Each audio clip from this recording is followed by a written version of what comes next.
As an aid station outside Mogadishu, George Bush saw the results of this friendly invasion. With American protection, these children are now getting the food they need. President Bush was greeted by the human face of Operation Restore Hope this morning.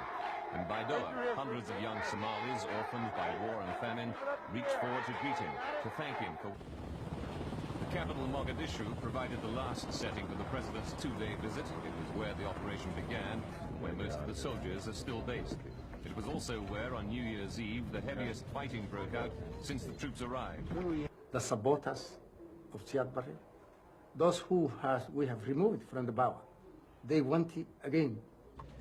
Despite U.S. efforts, peace remains elusive in Somalia. More positively, President Bush leaves for Moscow to sign an arms... Away from the chaos in Mogadishu, Somalia's warlords chose Addis Ababa to meet for peace talks. For years, they've been involved in a power struggle that's lost thousands of lives to war and famine.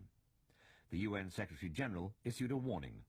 The crisis of Somalia can only be resolved by Somali people themselves.